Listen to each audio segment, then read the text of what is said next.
जनकपुरी से पत्र गए सभी जगह, सीता जी का स्वयंवर है, माँ जानकी का स्वयंवर है, माता जानकी का स्वयंवर है, पर पत्र अयोध्या नहीं गया, अवध नहीं गया, अवध नहीं गया। कारण केवल एक था। एक बार राजा जनक जी के सेनापति वन में घूमने के लिए निकल गए।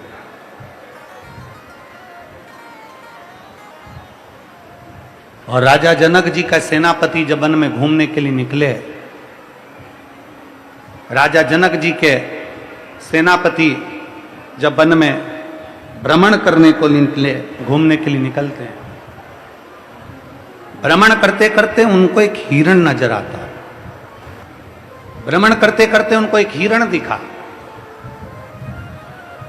और राजा जनक पुरी का उस सेनापति ने हिरण को साध कर बाण छोड़ा।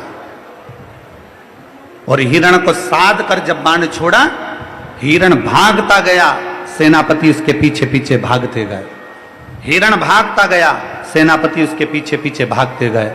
और भागते भागते वो हिरण अयोध्या में कब प्रवेश कर गया, अवध की सीमा में कब प्रवेश कर गया, ये उस सेनापति को नहीं मालूम पड़ा। और उसने साध कर बाण छोड़ा हिरण के लिए। जैसे ही बाण छोड़ा हिरण के लिए, वो हिरण को तो नहीं लगा, पर अयोध्या की एक गाय को लग गया।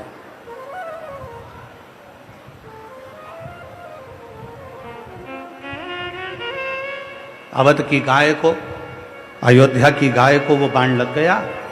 अवध में, अवधपुरी की उस नगरी में बाण लगने से गाय मर गई, प्राण छूट गए। सेनापति पेड़ के पीछे खड़ा हो गया, वृक्ष के पीछे, कि मेरी नगरी में मैंने हिरण को साधा था बाण और वो गाय को लग गया। और गाय वो भी अवध की, अयोध्या की। सेनापति पीछे हो गए। सेनापति के साथ में जो दूत थे वो भाग कर गए। राजा जनक जी को सूचना दे दी, जनक जी महाराज, महाराज, महाराज। राजा जनक ने पूछा क्या हो गया। राजा जनक जी से कहा कि सेनापति ने बाण छोड़ा था हिरण को और वो बाण लग गया गाय को। गाय को?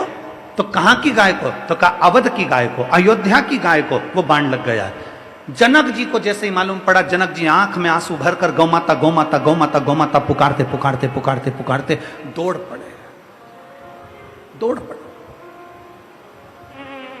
गौ माता पुकारते पुकारते जैसे ही जनक जी दौड़े, दौड़ कर देखा, जब जनक जी ने, सेनापति पेड़ के पीछे छुपे हुए थे, जनक जी भी वृक्ष के पीछे खड़े हो गए कि ये गाय हमारे नगर की नहीं, ये गाय तो अवध की है, अयोध्या की है। अब हम अयोध्या में कैसे प्रवेश करें, क्या करें? छुप गए।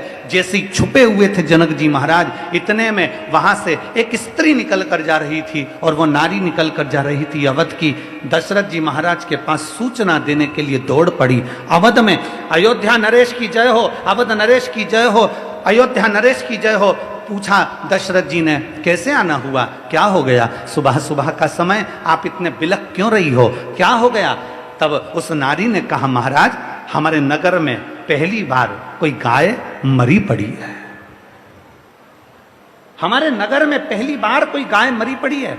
अयोध्या नरेश, दशरथ जी ने कहा अपने नगर में? हाँ अपने नगर में। हाँ क्या करा जाए? अवध नरेश ने उसी समय पर सूर्य नारायण भगवान को अर्घ देकर लोटे का जल ले जाकर शंकर भगवान का अभिषेक करने जा रहे थे। उसी लोटे का जल तुरंत हाथ में, उसी लोटे को उस स्त्री को पकड़ा दिया। स्त्री से कहा लिए जल ले जाओ, मैं शंकर जी को चढ़ाने के लिए जा रहा था। शिव अमर बूटी देने वाले हैं, इस जल को उस गौ माता पर छींट देना, मुझे उम्मीद है गाय जीवित होगी। उस स्त्री ने कहा अवध नरेश से कि दशरथ जी, ये गाय पानी से जीवित हो सकती है? अवध नरेश कहते हैं कि मैंने दिल से देव अधिदेव महादेव की आराधना करी है, मैंने दिल से सूर्य नारायण की आराधना करी है, मैंने दिल से शंकर भगवान की आराधना करी है, और मेरा विश्वास कहता है कि वो गाय जीवित होगी। अभी आपको कथा में कहा था कोई किताब पढ़ो मत पढ़ो, पर अपने मन की किताब को पक्का पढ़कर रखना कि हमारा बल प्रबल होना चाहिए। ये मेरा विश्वास कहता है। कि अवध में वो गाय जीवित होगी। स्त्री पानी का लोटा लेकर दौड़ी, जल लेकर दौड़ी और जल ले जाकर जैसी गाय पर छीटा, गाय जीवित हो गई। जनक जी महाराज पेड़ के पीछे से खड़े होकर देख रहे थे कि एक स्त्री के हाथ से, दशरथ जी से लाए हुए पानी से जब गाय जीवित हो सकती है, तो जनक जी ने विचार कर लिया, मैं अपनी बेटी के स्वयंवर में अवध में पत्र नहीं भेजूंगा, क्योंकि अवध में अगर पत्र जाएगा, दशरथ जी के हाथ में पत्र लग जाएगा और दशरथ जी अगर धनुष यज्ञ में आ गए तो मेरी बेटी सीता को ब्याह कर कर ले जाएंगे। मैं बूढ़े के साथ बेटी नहीं ब्याहना चाहता, इसलिए मैं अयोध्या में पत्र नहीं भेजूंगा। मैं अवध में पत्र नहीं भेजूंगा, मैं अयोध्या में पत्र नहीं भेजूंगा। उनको नहीं मालूम था कि अवध में राम जी प्रकट हो गए, उनको नहीं मालूम था कि अवध में लक्ष्मण जी प्रकट हो गए, भरत जी प्रकट हो गए, शत्रुघ्न जी प्रकट हो गए, उनके स्मरण में नहीं था। वो तो समझे कि दशरथ जी महाराज के घर में कोई संतान नहीं है और दशरथ जी आएंगे, धनुष उठाएंगे, तोड़ देंगे और बेटी ब्याह कर ले जाएंगे।